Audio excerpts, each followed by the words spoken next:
That sound after everything that you have been through? I can't believe it still.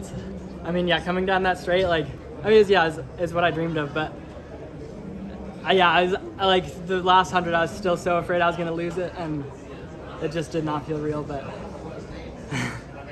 Coming around the glass curve, though, did you feel like, hey, no one is going to pass me? I feel good enough to do this now. I mean, with 400 to go, I've run with Morgan enough, and I kind of took a peek up at the board, and I saw that, we weren't far ahead, but we had daylight, and I felt strong enough where I knew it was just me and him, and as that last 200, you stay on the shoulder and you hold it, and that's, my dad has taught me that for 10 years now, and then it's just 100 to go, all you got, and sitting on the shoulder, I knew I had another gear, and I really thought that was going to be enough.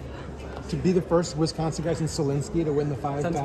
Since Morgan. Oh, Morgan won the 5,000. Just like 2 years ago. Okay, all right.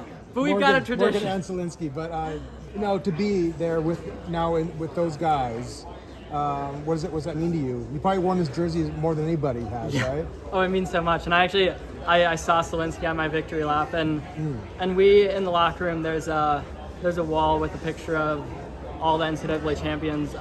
My dad's there, Solinski's there, Morgan's there, and it's just I look at that every day after my run, and I roll out, and I was kind of thinking about that before this weekend. If I win, I would be up there, and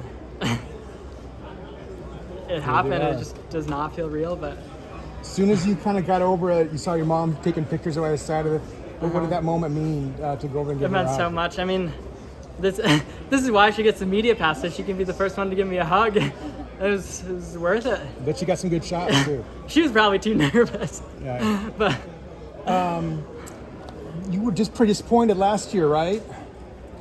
Can you contrast those feelings? The way that last year ended and this one, and how motivating was it? Yeah, I mean, last year too, because the past couple of years, just with my eligibility and with kind of the uncertainty of my medical redshirts and the COVID redshirt, I kind of didn't know if I would be back, and I thought there was a chance that I would end it all with a fall and disappointment, and after last year, I cried all night, and then I was so glad to be able to come out here this spring and kind of get back on this track, run a good race, kind of erase that memory, and then this one is just, I knew that I was ready, and I just stopped thinking about it. I knew I didn't have to worry about it anymore, but I made sure to stay out of the back. Yeah, awesome.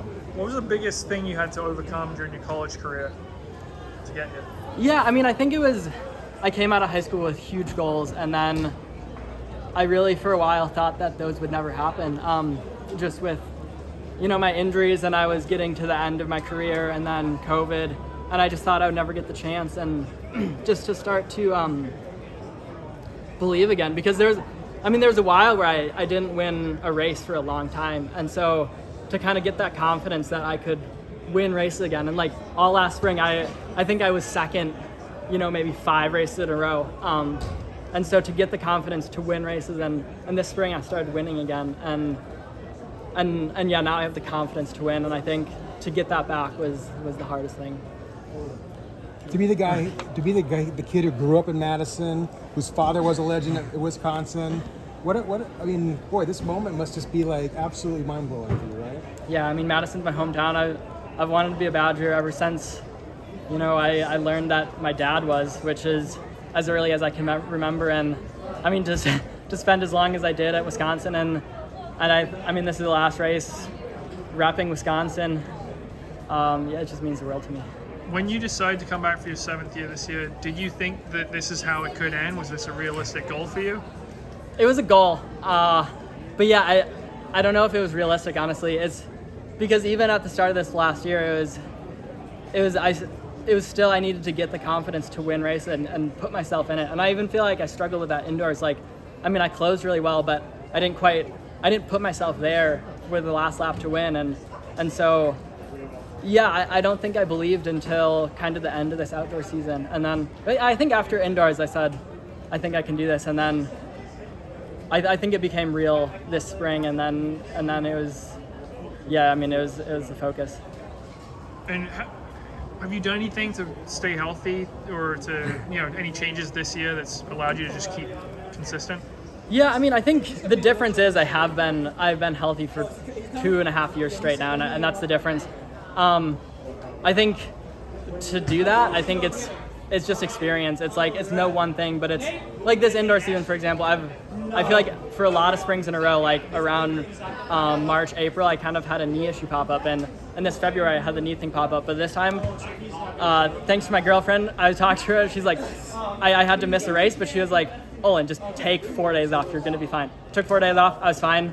Missed no fitness, and I've been healthy the rest of the. The funny thing is, actually, I had a bit of a calf issue this week, but I feel like every time before a championship race, if I have a little something go wrong, that's always when I race the best. So, yeah, I mean, I had a small issue, but it's like those pop up, and it's about they're always gonna pop up, but it's about knowing how to deal with them, and I know how to deal with them now.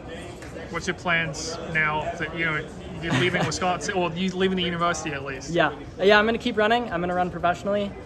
I have no idea what that's gonna look like. I've definitely been talking to people, and I have options, and I mean, I definitely have options now, but always the focus is, I win this race, and then I figure it out from there, and so, yeah, we'll see. It's gonna be a crazy week. All right, congratulations. Thank you. Thanks, Olin.